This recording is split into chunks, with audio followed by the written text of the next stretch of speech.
Umaasa ka talaga na pakakasalan ko ang probinsya ng katulad mo? Nahihibang ka na ba, Nancy? Tingnan mo nga ang sarili mo sa salamin. Mukha ka ng lusyang at ang baduy mo ring manamit. Malayong malayo sa mga babaeng kilala ko doon sa syudad. Pasigaw na sabi ni Dylan sa kanyang kasintahan na noon ay kasama niyang naninirahan sa iisang bubong. Dylan, tama na. Nakakahiya sa mga kapitbahay. 10 oras na ng gabi. Bukas na tayo mag-usap. Mahinahong wika naman ni Nancy. Subalit sa kabila nito ay ayaw magpatinag ng binata. Hindi siya titigil hanggat hindi niya nasasabi ang mga gusto niyang sabihin. At sino ka para utusan ako? Hindi mo ba alam na maraming babae ang nagkakandara pa sa akin? Tapos sa isang hamak na tulad mo lang ako mapupunta? Nakangising sabi pa nito. Hindi na napigilan ni Nancy ang kanyang emosyon. Tuluyan ng tumulo ang kanyang mga luha. Hindi niya lubos maisip na magagawang ipamukha ni Dylan sa kanya ang lahat ng iyon. Dali-daling umalis si Nancy at iniwan si Dylan sa bahay na iyon. Pinagmasdan lamang ni Dylan ang papalayong si Nancy hanggang maglaho na ito sa kawalan. Nagsimula ang away nila dahil sa mga pangiinsulto na sinasabi ni Dylan. Panay side comment siya sa itsura ni Nancy. Hindi nagtagal ay naasar siya dahil hindi siya pinapansin nito o kung sumagot man ay malayong malayo sa tanong niya. Mainitin talaga ang ulo ni Dylan. Ang gusto nito ay lagi siyang masusunod. Napipikon ito sa maliit na bagay at ang tingin niya sa kanyang sarili ay matipuno at gwapong lalaki na pinagkakaguluhan ng mga kababaihan sa probinsya. Palibhasa, galing sa syudad at umuuwi lamang siya kapag anihan ng palay at mais ay akala niya ay isa na siyang hasyendero. Pero ang totoo niyan ay napag-utusan lamang siya ng kanyang ama dahil abala ito sa negosyo. Gusto niya ring matuto sa buhay si Dylan pero mukhang wala itong epekto dahil lalo lamang siyang yumayabang. Dahil nag-walk out si Nancy ay napagpasyahan ni Dylan na magtungo sa bahay ng kanyang lola.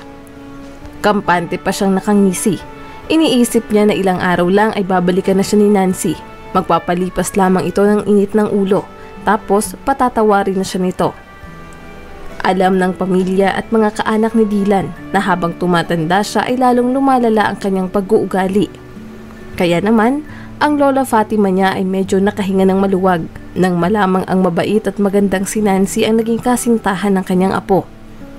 Alam niyang magandang impluwensya si Nancy dahil napakabait nito. Ang kinakainis ng matanda ay kung papaano tratuhin ni Dylan si Nancy. Palaging iniisip ni Lola Fatima na masyadong kinakawawan ng kanyang apo ang kasintahan nito. Alam niyang darating ang panahon na mauubos ang pasensya ni Nancy at pag nangyari iyon ay siguradong iiwanan niya si Dylan. At hindi nga siya nagkamali. Isang gabi ay nag-away na naman ang dalawa. Sinigaw-sigawan ni Dylan si Nancy at sa lakas nito ay rinig ng mga kapitbahay. Wala nang nagawa pa si Nancy kung hindi ang magkulong sa kwarto at doon umiyak ng umiyak habang si Dylan ay nanonood lang ng TV na para bang walang nangyari. Noong mga sandaling iyon ay hindi na nakatiis pa si Lola Fatima kaya napagpasyahan niyang kausapin na ang kanyang apo. Dapat hindi mo tinatrato ng ganyan si Nancy. Alam mo namang lumaki siya mula sa mahirap na pamilya. Walang kinagis ng ama, kaya sa murang edad ay natuto na siyang maghanap buhay para tulungan ang nanay niya. Naiirita namang sumagot si Dylan. Alam ko namang alam niyo na ang nangyari, pati ang mga kapitbahay na tsismosa na walang ginawa kung hindi ang pag-usapan ng buhay ng ibang tao. Alam ko naman na sa tuwing mag-aaway kami ni Nancy ay ichinichismis nila kami. May sasabihin pa sana si Lola Fatima. Subalit, tumayo na si Dylan at dire-diretsyong lumabas ng bahay. Noon pa man ay nasanay na si Dylan na ginagawa ang kanyang gusto at walang nakakapigil sa kanya dahil wala naman itong pinapakinggan. Kahit ang payo ng kanyang mga magulang ay hindi rin ito sinusunod. Wala siyang pakialam sa iniisip ng ibang tao. Akala niya ay palaging siya ang tama. Ngunit, ang hindi niya alam, pagsisisihan niya ang lahat ng ito. Kinabukasan, pagkagising niya ay wala na si Nancy sa kwarto. Marahil ay umuwi ito doon sa bahay ng nanay niya. Inisip ni Dylan na tatawag rin ito sa kanya. Nasisiguro niyang hindi siya matitiis ni Nancy dahil palagi namang ganoon. Si Nancy ang nagpapakumbaba kahit siya ang may kasalanan. Subalit, hindi nangyari ang bagay na inaasahan ni Dylan. Lumipas ang mga araw ay hindi na nagparamdam pa si Nancy. Sinubukan niya itong tawagan subalit naka-turn off ang cellphone nito. Pinuntahan niya ito sa bahay pero galit siyang kinausap ng nanay ni Nancy. Ayon rito ay wag na siyang magpakita pa roon. Hindi inaasahan ni Dylan ang ganitong pangyayari. Dati-rati ay siya itong matapang at hari-harian, pero ngayon ay wala siyang magawa kung hindi ang umalis. Dahil sa nangyari ay naglakad si Dylan papalayo habang kinakausap ang sarili. Ano bang akala ni Nancy? Siya lang ang babae sa mundo? Napakaraming babae. Tapos ngayong sinusuyo ko siya ay siya pa tong may ganang mag-inarte? Nakakuyom ang mga palad ni Dylan habang naglalakad. Hindi niya matanggap ang nangyari. Wala na siyang balak pa na humingi ng tawad kay Nancy.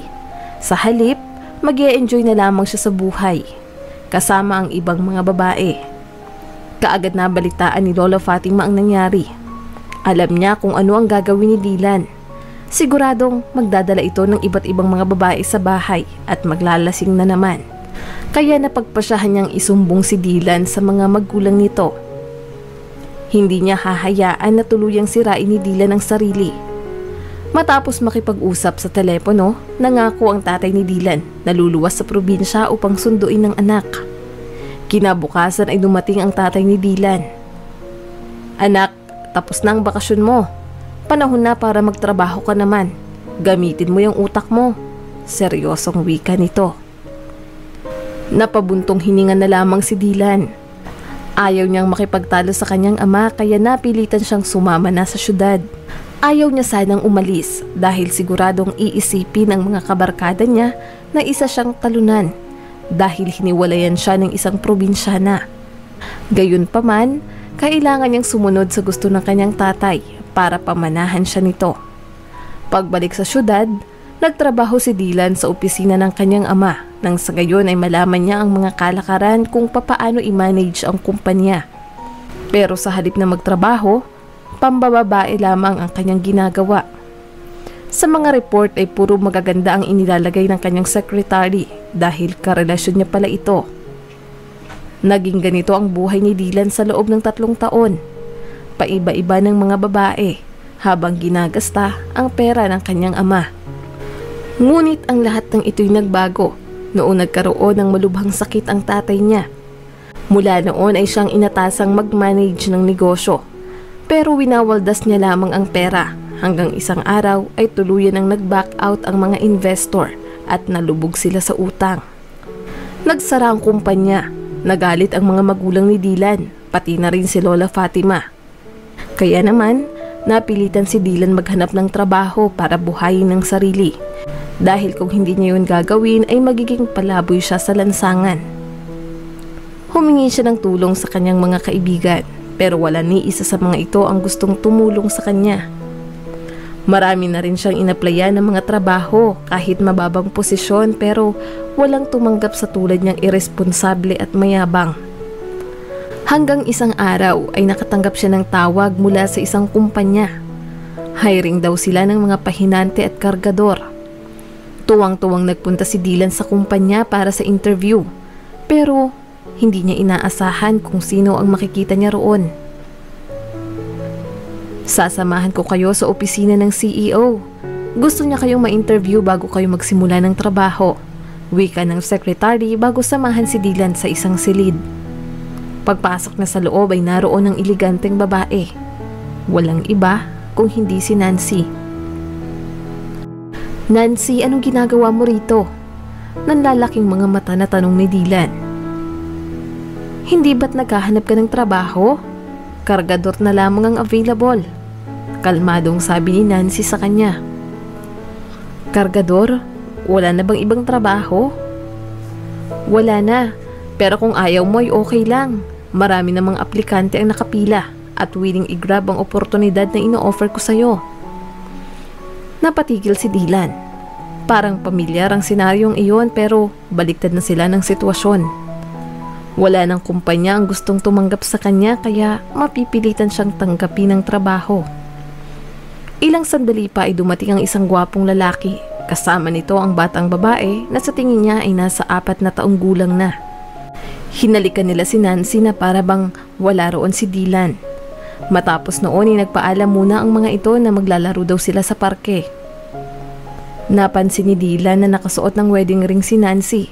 Pareho ng sa lalaki na pumasok, kani-kanina lamang. Siya nga palang asawa ko, si Brian, at ang anak ko, si Monica. Nakangiting wika ni Nancy. Alam mo, nagpapasalamat ako sa iyo, Dylan, dahil kung hindi tayo nagkahiwalay noon, siguradong miserable ang buhay ko ngayon. Baka puro sakit ang nararanasan ko. Mabuti na lamang at sinuwerte ako nang makilala ko si Brian. Isinama niya ako rito sa syudad, tinulungan at tinuruan niya ako kung papaano magnegosyo. Ngayon, may sarili na akong kumpanya at masaya na rin sa buhay may asawa. Ikaw, nakapag-asawa ka na ba? Hindi nakasagot si Dylan, kaya muling nagsalita si Nancy.